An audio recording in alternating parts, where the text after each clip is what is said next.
नमस्कार, स्वागत है आपका एनडीटीवी के इलेक्शन कार्निवल में। मुस्कुराइए, आप लखनऊ में हैं।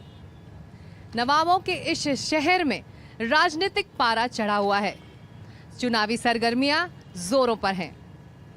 ऐसे में सभी राजनीतिक पार्टियों की कोशिश है कि वो इस राज्य से ज़्यादा सीटें निकाल सकें, क्योंकि 80 लोकसभा सीट देने वाले उत्तर प्रदेश से ही राजनीतिक भविष्य इन पार्टियों का तय होता है। तो इस सांस्कृतिक राजधानी में लोग कैसे जुड़े हुए हैं इन चुनावों से, इन चुनावी सरगर्मियों से, एनडीटीवी का इलेक्शन कार्निवल इसी की पड़ताल करेगा। कहीं मत जाइए, जुड़े रहिए अगले 1 घंटे तक।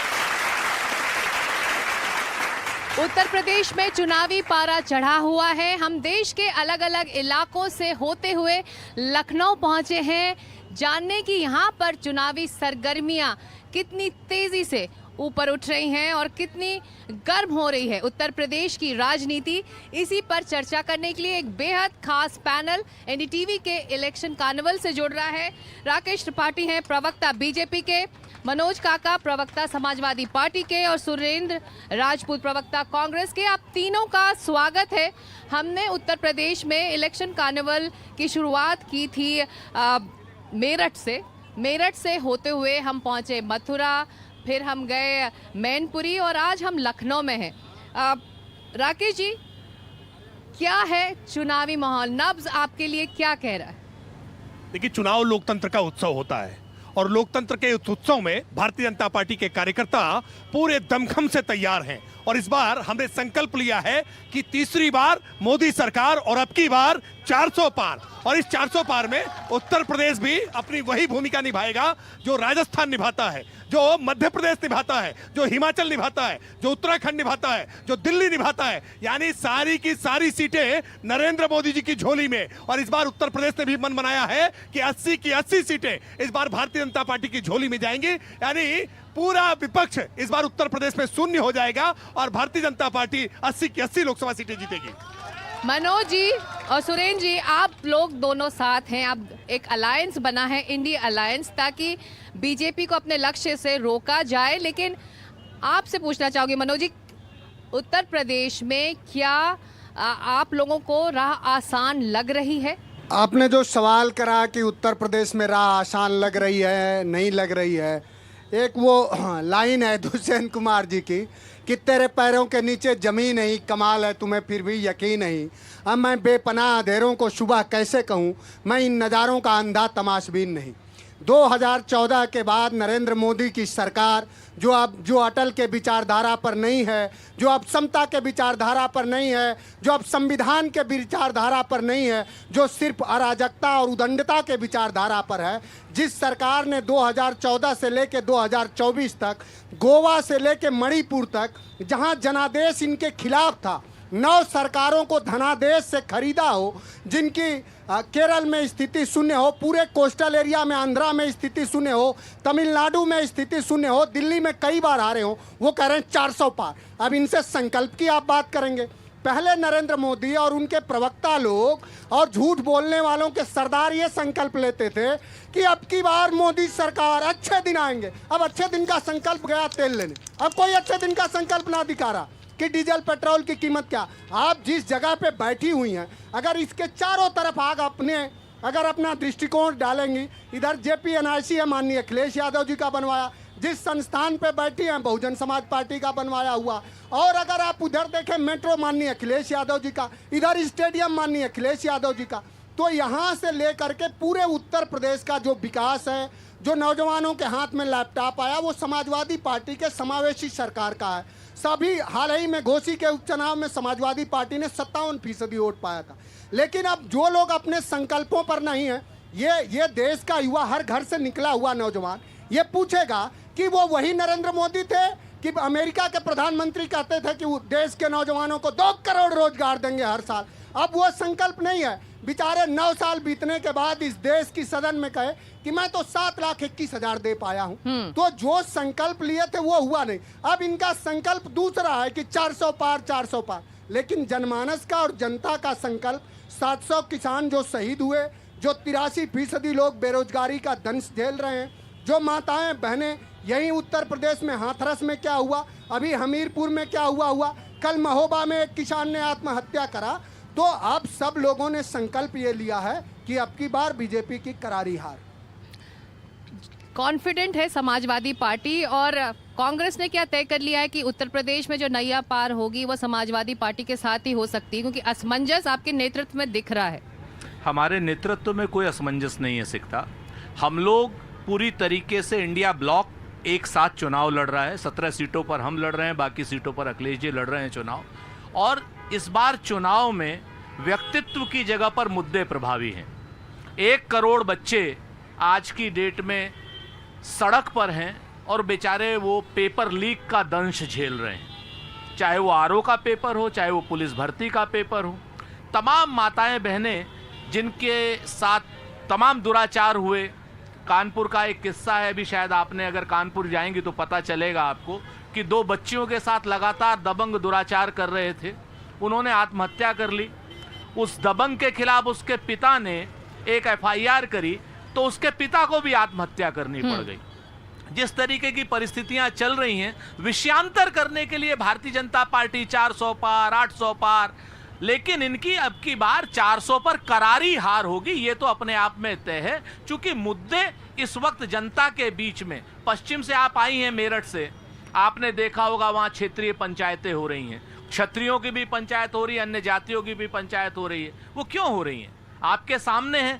लगातार आज आपने देखा होगा कि संगीत सोम कह रहा है, इनका जो विधायक था पुराना, कि संजीव आप ये बालियान कह रहे हैं कि बीजेपी 400 पार का नारा दे रही है लेकिन मुद्दों की बात नहीं कर रही है। बीजेपी शुद्ध रूप से विषयांतर करने पे बीजेपी उस मदारी की तरीके से है जो हर चौराहे पर अलग अलग डमरू बजाती है। अलग अलग डमरू बजा रहे हैं आप लोग, डमरू मनोज जी। बजाती है। 14 में इन्होंने डमरू अलग राकेश जी, बजाया, अलग-अलग डमरू 19 बजा में रहे हैं आप डमरू लोग। अलग बजाया, अब 24 में डमरू अलग बजा रहे हैं। नहीं देखिए, ये खाली मुद्दों की डमरू बात आप बजाने कर रहे हैं वाले कि नहीं लोग। अपने वोटर्स से? नहीं अब तो डमरू और बम बम की आवाज हो रही है, लेकिन एक समय था जब हर तरफ बम फूटने की आवाज होती थी।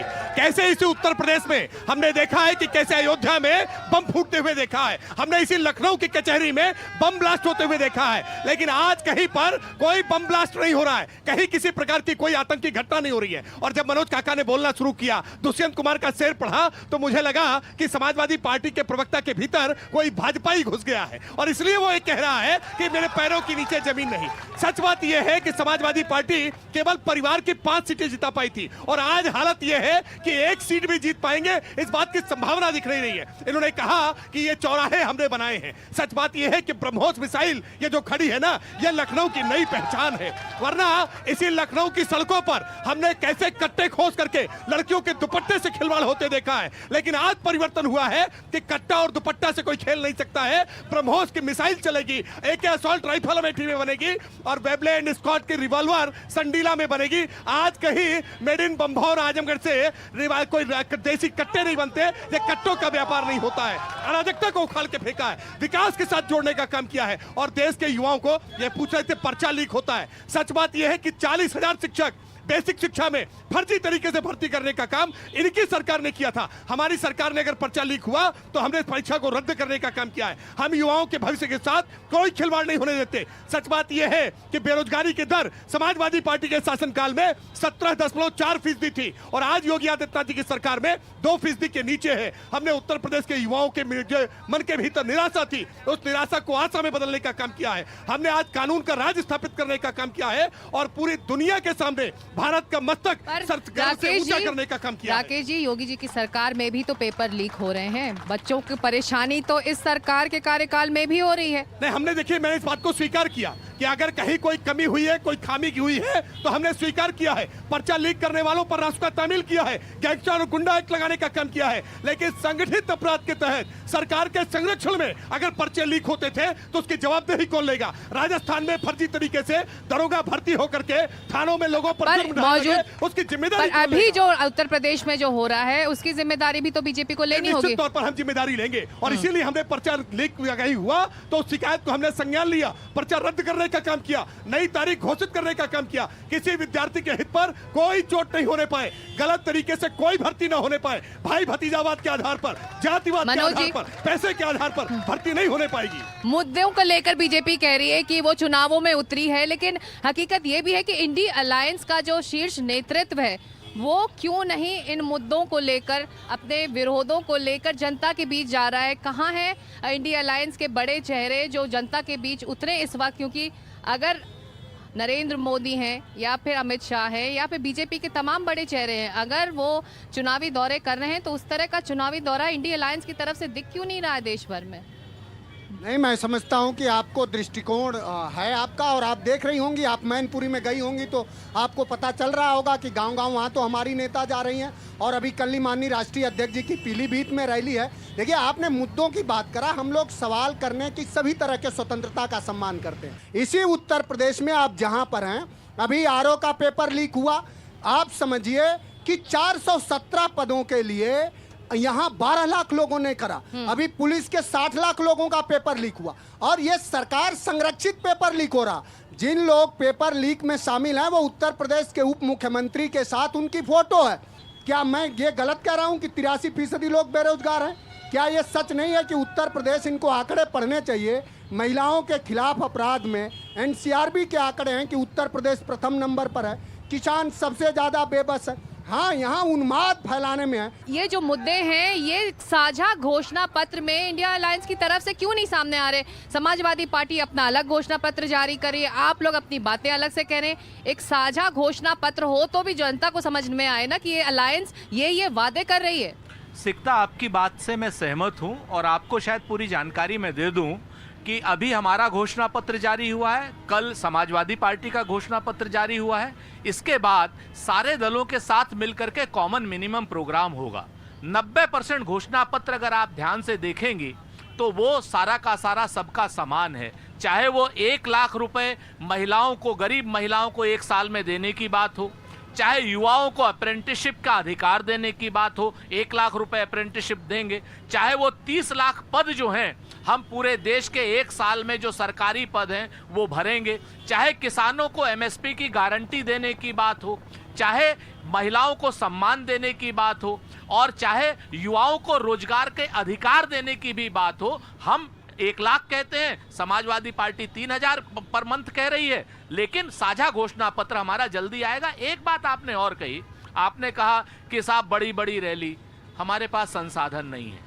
सारे संसाधनों पर इलेक्टोरल बॉन्ड नाम के दुनिया के सबसे बड़ा भ्रष्टाचार, जो सबसे बड़ी भ्रष्टाचारी पार्टी ने किया है, जिसमें ये ऐसे ऐसे लोगों से इलेक्टोरल बॉन्ड लिए हैं जिन लोगों के ऊपर पहले इनकम टैक्स की रेट डाली, ईडी की रेट डाली, जिनके ऊपर सीबीआई की रेट डाली, और उसके बाद उसके 2 दिन बाद उनसे 55 करोड़ किसी से लिए, 8,900 करोड़ रुपए ये लेकर के बैठे, चंदे से धंधा करते हैं। किसी कंपनी को 140 करोड़ रुपए का इलेक्टोरल बॉन्ड दे करके उसको 14,000 करोड़ का ठेका बंबई में देते हैं। ऐसी ऐसी कंपनियों से काम लेते हैं ये लोग जो कोरोना काल में सब स्टैंडर्ड दवाइयां बना रही थी, उनसे 200-300 करोड़ से ज्यादा का ये लोग इलेक्टोरल बॉन्ड लेते हैं। तो ऐसी भ्रष्टाचारी पार्टी जिनके पास इतना पैसा हो, उनके खिलाफ हम लोग गांव-गांव जा रहे हैं, पांव-पांव जा रहे हैं, नगर-नगर जा रहे हैं, डगर-डगर जा रहे हैं। हम लोग जनता के नेतृत्व में जा रहे हैं। हमारे पास इन लोगों की तरीके से संसाधन नहीं है, लेकिन एक चीज तय है कि रामायण में भी लिखा था कि रावण रथी बिरथ रघुवीरा। तो हम तो रावण जो रथी है उसके अगेंस्ट में बिरथ रघुवीरा पैदल चल रहे हैं, कन्याकुमारी से कश्मीर इलेक्टोरल तक की बॉन्ड्स यात्रा में तो कर रहे हैं। नाम सभी का आया है। हाँ, आया तो है। संसाधन तो सभी के पास जुटे होंगे ना। हाँ, मैं आपसे उसका भी जवाब दे देता हूँ। आपने इलेक्टोरल बॉन्ड की बात करी और कहा कि साहब सबके आया है, बिल्कुल आया है। विपक्ष के पास कोई ताकत नहीं है किसी को ईडी से छुड़ाने की, विपक्ष के पास कोई ताकत नहीं है सीबीआई की रेड करवाने की, विपक्ष के पास कोई ताकत नहीं है इनकम टैक्स की रेड करवाने की। इन लोगों के पास इनकम टैक्स करवाने की भी रेड है, सीबीआई की रेड कराने की भी है, और किसी को जेल में बंद करने की भी ताकत है। आज तक इतिहास में कभी किसी आरोपी कंपनी से सत्ताधारी दल ने पैसा नहीं लिया है, और अगर किसी ने पैसा लिया तो उसे बहुत बुरा माना गया और उस कंपनी की सरकार, उस पार्टी की सरकार चली गई।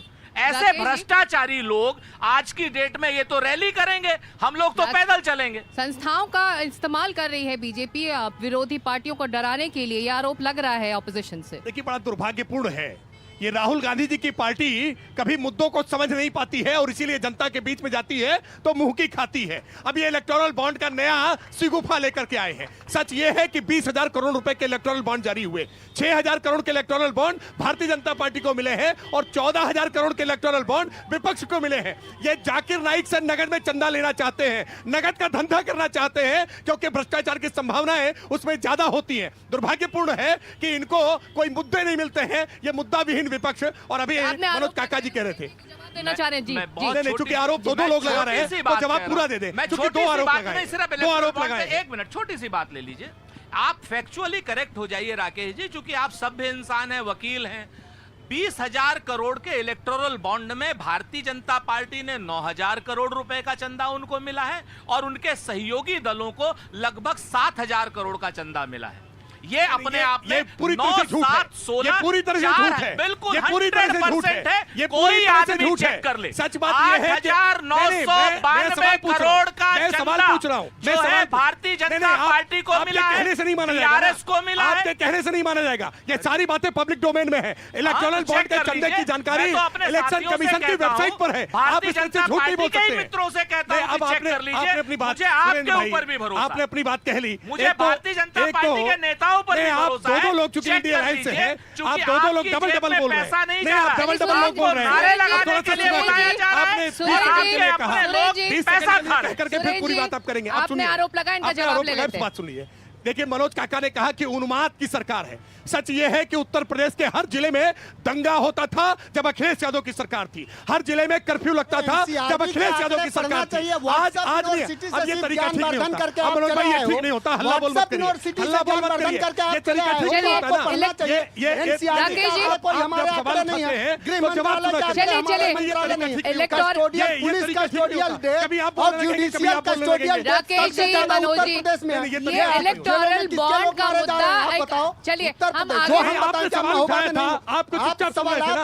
ये हल्ला बोल मत करिए, ये हल्ला बोल मत करिए, ये हल्ला बोल मत करिए। आप अपनी बारी में बोलेंगे तो बोलिए। राकेश जी, आप डिबेट करने की कोशिश कर रहे हैं, आप डिबेट को हल करने की सवाल है उसका जवाब दो, आप जनता के सवालों का जवाब दो कि एनसीआरबी क्या करे, क्या है जवाब देने का मौका देते हैं। इसी शहर में अपराध होते हुए नहीं देखा है। हमने देखा है कि कैसे पुलिस की गाड़ी पर, पुलिस के बोनट पर अपराधियों ने किस तरह से टैंक करके कानून का मजाक उड़ाने का काम किया। बेटी को लूटने वाले चलिए आप लोग आरोप लगा रहे हैं, जवाब सुन लेते हैं, उनका जवाब सुन लेते हैं। एक मिनट, ये तरीका ठीक नहीं है। ये समाजवादी पार्टी के लोग ऐसे ही हल्ला मचाते हैं। समाजवादी पार्टी के पास जवाब नहीं होता है तो ऐसे ही हल्ला मचाना प्रधानमंत्री के संसदीय क्षेत्र में बीएचयू की बेटी को समाजवादी पार्टी के लोगों ने दंगाइयों के बिना एक कदम आगे नहीं बढ़ा है। अपराधियों के साथ चलते हैं।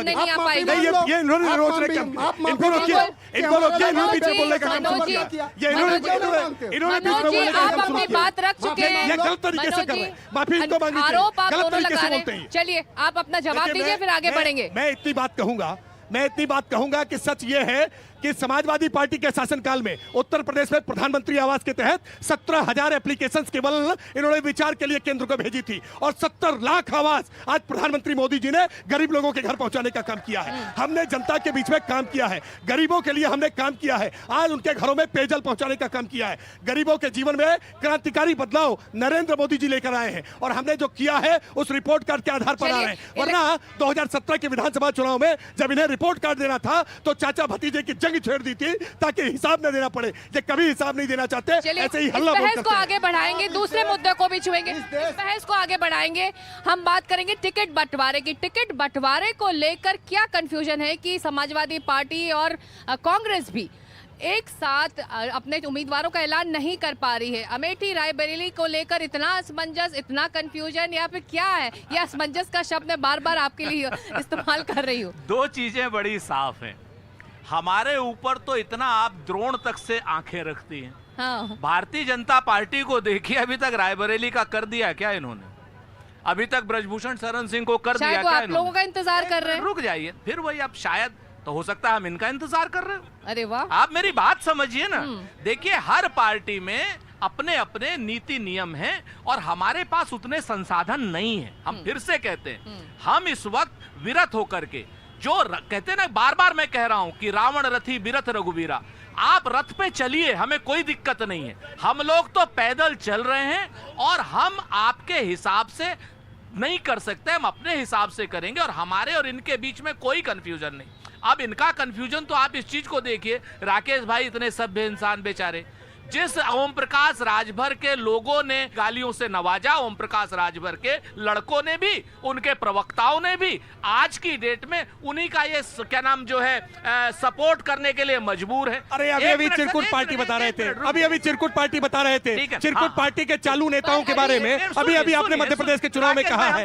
नहीं, आप भी बीच में बोल रहे थे और ये भी बीच में बोल रहे थे, आप लोग स्ट्रेटजी के तहत बोलते हैं। ये बताइए चिरकुट पार्टी अब है कि नहीं है, चालू नेता है कि नहीं है, सब बताइए आप अपनी पार्टी पार्टी के साथ भी थे। देखिए, मैं दो बातें बड़ी साफ कहता हूं कि भारतीय जनता पार्टी, आजकल तो आर्काइव का जमाना है, एक मिनट, आजकल तो आर्काइव का जमाना है, कौन क्या बोला था ये एक दो दिन ये सारे तो बता दीजिए, कांग्रेस चिरकुट पार्टी है कि नहीं है? नहीं, बताइए कांग्रेस चिरकुट पार्टी है कि नहीं है? आप बताइए कांग्रेस चिरकुट पार्टी है कि नहीं है? नहीं, बताइए चिरकुट पार्टी है कि नहीं है? कांग्रेस चिरकुट पार्टी है या नहीं है? अरे भाई, अखिलेश जी ने कहा था, क्या अखिलेश जी को नहीं मानते क्या? अखिलेश जी की बात नहीं मानते क्या? अरे भाई, अखिलेश जी की तो बात मानिए ना।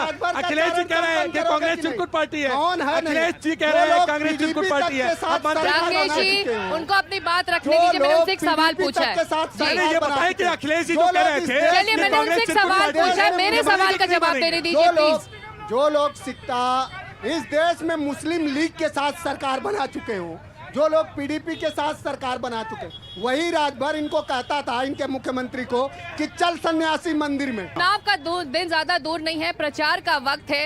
राहुल गांधी, प्रियंका गांधी, अखिलेश यादव मैदान में क्यों नहीं साथ उतर रहे, वोटों डर गए क्यों नहीं जा रहे? अखिलेश जी डर गए हैं इसलिए चुनाव मैदान में नहीं है। राहुल जी डर गए हैं इसलिए चुनाव मैदान में नहीं है। अब एक सिक्ता, एक फहमीदा रियाज ने एक नज्म लिखी थी, वो मैं आपके सामने लिख दे, छोटा 4 लाइनें हैं कि कुछ लोग तुम्हें समझाएंगे, कुछ तुमको खौफ दिलाएंगे, जो है वो भी खो सकता है, और इस राह में रहजन है इतने, कुछ और यहाँ हो सकता है, कुछ और तो अक्सर होता है, पर तुम इस पल में जिंदा हो, ये पल तुम में जिंदा है, ये वक्त नहीं फिर आएगा, तुम अपनी करनी कर गुजरो, जो होगा देखा जाएगा। हम एक बात आपसे कह रहे हैं कि राहुल गांधी, प्रियंका गांधी और श्री अखिलेश यादव जी निकल चुके हैं। 12 तारीख को पीलीभीत में रैली है, 13 तारीख को, 14 तारीख को बिजनौर में है, थाईलैंड की और यात्रा आज की डेट यात्रा पर तो वो आज जाते की हैं। डेट में थाईलैंड की यात्रा पर नरेंद्र निकल चुके हैं, मोदी और थाईलैंड योगी बैंकॉक जी जाएंगे। को जिस तरीके से पश्चिम उत्तर फोटो नहीं प्रदेश देखा। भगा रहा है, हिमालय वाली। गालियां देके भगा एक रहा है। मंच पर आकर एक संयुक्त रैली, एक कंबाइंड रैली की बात कर रहे हैं जो इंडिया अलायंस को रिप्रेजेंट करे, नहीं, तीनों जल्दी कर। साथ एक मंच में क्यों नहीं दिख रहे हैं? इससे पहले आपने पटना में पहले कंबाइंड भी रैली देखा नहीं था, आप देखी, अभी कल देखेंगी। आपने वो तो बंबई हमेशा में आपको कंबाइंड देखेंगे। रैली नहीं देखी। आपके दृष्टिकोण की बात है, कहाँ नहीं देखा आपने? अभी कहाँ? दिल्ली में नहीं अभी दिखा, अभी सब हमने लोग। 7 रैलियां पूरा की हैं दिल्ली में नहीं कंबाइंड, दिखा आपको। और अभी उत्तर प्रदेश में भी कंबाइंड रैली होगी। क्यों परेशान है? हम तो कहते हैं भारतीय जनता पार्टी से हमें चंदा दिलवा दीजिए, कल कर देंगे। भाई भारतीय जनता पार्टी वालों, हमें पैसा दे दो, कल हम यहाँ रैली कर देंगे। आपके नेता हमारे यहाँ पास है पहुंच नहीं रहे, पैसे। अमित शाह तो बहुत सक्रिय रहते थे, अमित शाह जी हमारे कब आएंगे? यहाँ अकाउंट दिख नहीं रहे डिफ्रीज कर दो। सक्रियता देखिए, से। हमारे अकाउंट इन लोगों देखिए, ने प्रधानमंत्री जी ने प्रधानमंत्री जी की सभाएं हो रही है, प्रधानमंत्री जी रोड शो कर रहे हैं, भारतीय जनता पार्टी के राष्ट्रीय अध्यक्ष JP Nadda ji road show कर रहे हैं, भारतीय जनता पार्टी का बूथ लेवल कार्यकर्ता से लेकर के पार्टी के राष्ट्रीय नेता तक लगातार संवाद करने का काम कर रहे हैं, लगातार रैली करने का काम कर रहे हैं। आखिरी दौर है इस चर्चा का, मैं एक रैपिड फायर करूंगी, एक एक शब्द दूंगी आप लोगों को उसको एक शब्द में ही जवाब देना है। आप तीनों से वो 5 शब्द में पूछूंगी और उसका आप क्या मतलब समझते हैं, उसका जवाब एक शब्द में दिया जाएगा, ठीक है? तो पहला शब्द है चुनाव। लोकतंत्र का उत्सव और भारतीय जनता के पार्टी लोगों के जीवन में एक क्रांतिकारी बदलाव लाने के लिए चुनाव का उपयोग करेगी। चुनाव जो हमारा संविधान और लोकतांत्रिक जो प्रस्तावना है जो संविधान की, कि उस सभी को सामाजिक, आर्थिक, राजनीतिक रूप से न्याय दिलाने का और उनकी भागीदारी सुनिश्चित करने का माध्यम, और वो समाजवादी सिद्धांत से ही संभव है। चुनाव आपके लिए लड़ेंगे, भिड़ेंगे और जीतेंगे, लोकतंत्र को भी बचाएंगे, जनतंत्र को भी बचाएंगे। छोटा छोटा जवाब देना है एक एक शब्द का। दूसरा शब्द है वोटर। देखिए, वोटर जनता जनार्दन है, हम जनता को जनार्दन मानते हैं। वोटर के बारे में यही कह सकते हैं, लोकतंत्र का सबसे बेहतरीन उदाहरण इस दुनिया में अब्राहम लिंकन ने दिया कि democracy is the people, for the people, by the people. Voter हमारा भगवान है और आज की डेट में हमारी अंतिम जो एक आज की डेट में एक उम्मीद है वो देश का वोटर है। सत्ता भी बदलेगा और व्यवस्था भी बदलेगा। इस वोटर को प्रणाम है। उम्मीदवार जनता की अपेक्षाओं पर खरा उतरेगा। उम्मीदवार जो समाजवादियों का होगा वो हमेशा संवैधानिक समाजवाद और इस देश के भाईचारा और समावेशी विकास कैसे सुनिश्चित हो उसके प्रति प्रतिबद्ध है हमारा हर एक उम्मीदवार। रैपिड फायर है, छोटा छोटा जवाब। उम्मीदवार देश की उम्मीद और देश का उम्मीदवार राहुल गांधी है और जो 4000 किलोमीटर की यात्रा शंकराचार्य की तरीके से चल रहा है वो देश का उम्मीद भी है और देश का उम्मीदवार भी। मुद्दे इस समय इनके लिए मोदी हटाओ और हमारे लिए देश को 2047 तक विकसित भारत बनाओ। आपके लिए मुद्दे? हमारे लिए मुद्दा संविधान, लोकतंत्र और आम जनजीवन के व्यक्तिगत जीवन में बुनियादी बदलाव कैसे आए, समृद्धि कैसे आए, यह है। बीजेपी का मुद्दा झूठ और फरेब है। मुद्दे कांग्रेस के लिए? बेरोजगारी, महंगाई और खराब कानून व्यवस्था, ईडी के तरफ से जिस तरीके से ये लोग वो कर रहे हैं विपक्षियों पर भी और आम आदमी पर भी, ये मुद्दे हैं। इन मुद्दों के खिलाफ हम चुनाव लड़ेंगे। रोजगार देना, महंगाई खत्म करना और लोगों को एक नई उम्मीद देना हमारा मुद्दा है। एक आखिरी शब्द मेरे पास बचा है, सरकार जो जनता के हितों के लिए समर्पित हो वो नरेंद्र मोदी सरकार है, जो गरीबों के लिए समर्पित है। नरेंद्र मोदी सरकार चंद उद्योगपतियों की गिरवी सरकार है, समाजवादियों की सरकार समावेशी सरकार होगी।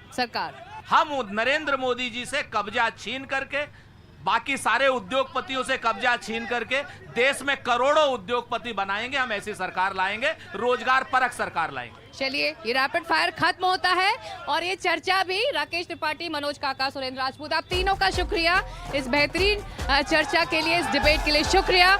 इलेक्शन कार्निवाल से जुड़ने के लिए आप तीनों का शुक्रिया।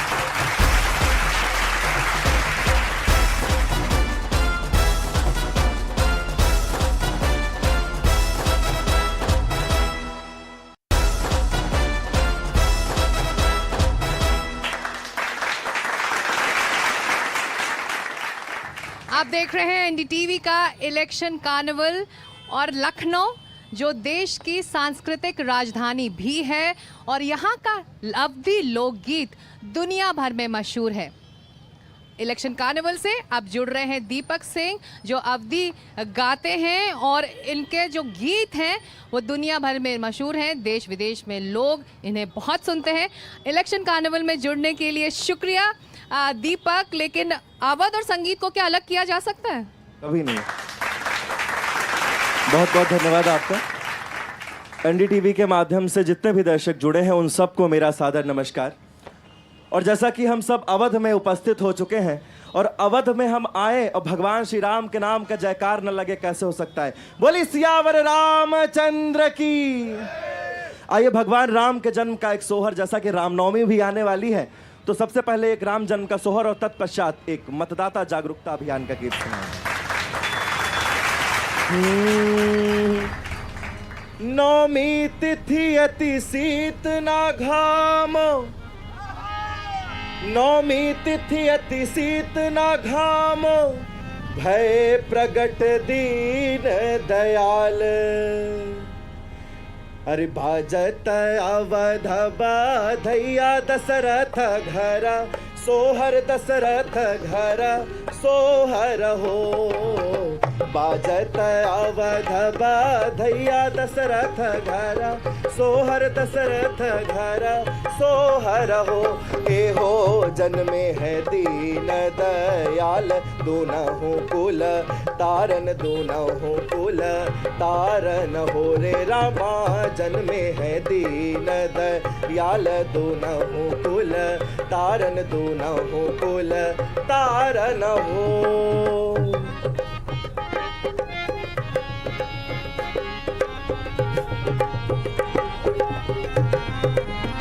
और क्या कहना है, लोग आपस में प्रश्न करता है और उसके जवाब भी देता है। महिलाएं आपस में प्रश्न कर रही हैं कि भगवान राम का जन्म होगा तो काहे के छुरे से उनका नार काटा जाएगा और काहे पे उन्हें लिटाया जाएगा और काहे से उन्हें नहलाया जाएगा। काहे के छुरा नारा छीनौ, काहे पे पहुड़ावो, काहे पे पहुड़ावो हो। काहे के छुरा नारा छीनौ, काहे पे पहुड़ावो, काहे पे पहुड़ावो हो।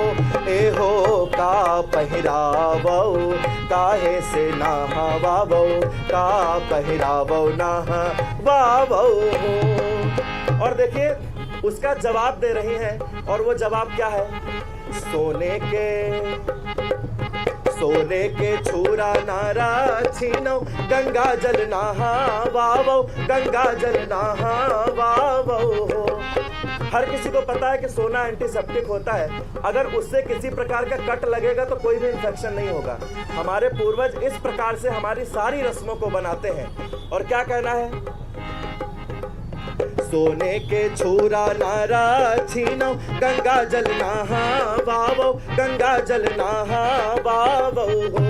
ए हो पियरी पीतांबर पहिरावो, सुपेहु पहुड़ावो, सुपेहु पहुड़ावो हो रे रामा। पियरी पीतांबर पहिरावो, सुपेहु पहुड़ावो, सुपेहु पहुड़ावो हो।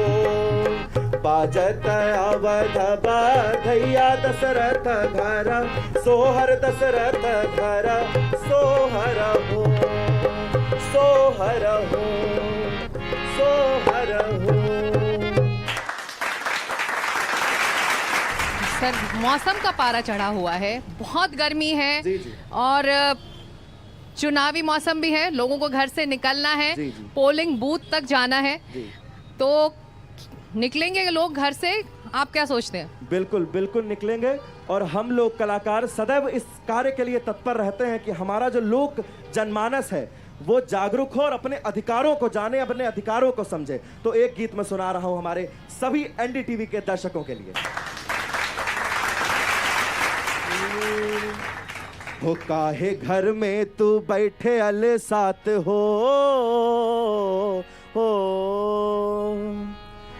बहुत लोग ये करते हैं कि जब छुट्टी का दिन समझ लेते हैं किसको, जिस दिन मतदान करना होता है। हो काहे घर में तू बैठे अले साथ हो, वोट डारे काहे नाही जाते हो। काहे घर में तू बैठे अले साथ हो, काहे घर में तू बैठे अले साथ हो, वोट डारे काहे नाही जाते हो। और एक जो सबसे बड़ी दिक्कत होती है कि अरे लाइन में कौन लगेगा जाके, इतनी धूप हो रही है। लाइन लगने में हो, लाइन लगने में, लाइन लगने में काहे लजाते हो, लाइन लगने में काहे लजाते हो। वोट डारे काहे नाही जाते हो, वोट डारे काहे नाही जाते हो। और क्या कहना है? लोकतंत्र का रखना ख्याल, वरना रोगे तुम 5 साल। 5 साल में एक ही बार मौका मिलता है, तो हमें ये मौका कभी नहीं छोड़ना चाहिए। लोकतंत्र का रखना ख्याल, वरना रोगे तुम 5 साल। वोट तो है, वोट तो है सभी का अधिकार हो, वोट तो है सभी का अधिकार हो। वोट डारे काहे नहीं जाते हो, लाइन लगने में काहे लजाते हो, वोट डारे काहे नहीं जाते हो। और एक वोट की कीमत क्या होती है, इन लाइनों के माध्यम से बताता हूं। एक वोट का ऐसा कमाल, खुद चुन सकते अपनी सरकार। वोट का है ये ऐसा कमाल, खुद चुन सकते अपनी सरकार। और जितने भी मेरे युवा साथी मुझे देख रहे हैं, उन सब से निवेदन करना चाहता हूँ। हो गए हैं जो 18 के पार हो गए हैं जो 18 के पार हो। वोट डारे काहे नहीं जाते हो गए हैं जो 18 के पार हो। वोट डारे काहे घर में तू बैठे अले साथ हो, वोट डारे काहे नाही जात हो, वोट डारे काहे नाही जात हो, वोट डारे काहे नाही जात हो। बहुत बहुत धन्यवाद। बहुत खूब दीपक, बहुत खूब। आपने इतना खूबसूरत सुंदर संदेश संगीत के जरिए हमारे दर्शकों को और यहाँ मौजूद हमारी ऑडियंस को दे दिया और हमारे इलेक्शन कार्निवल को और ज़्यादा संगीत में बना दिया। बहुत शुक्रिया एनडीटीवी के इलेक्शन कार्निवल से जुड़ने के लिए। एनडीटीवी का बहुत बहुत धन्यवाद करना चाहता हूँ कि आपने हमें अपने इस कार्यक्रम में आमंत्रित किया। बहुत बहुत धन्यवाद, बहुत शुक्रिया। शुक्रिया, थैंक यू। एनडीटीवी के इलेक्शन कार्निवल में आज इतना ही लखनऊ से, लेकिन ये कारवां आगे बढ़ रहा है इस वादे के साथ कि कल हम फिर मिलेंगे ठीक इसी वक्त एक नई जगह से। हम मौजूद होंगे अयोध्या में, तो जरूर जुड़िएगा एनडीटीवी के इलेक्शन कार्निवल में।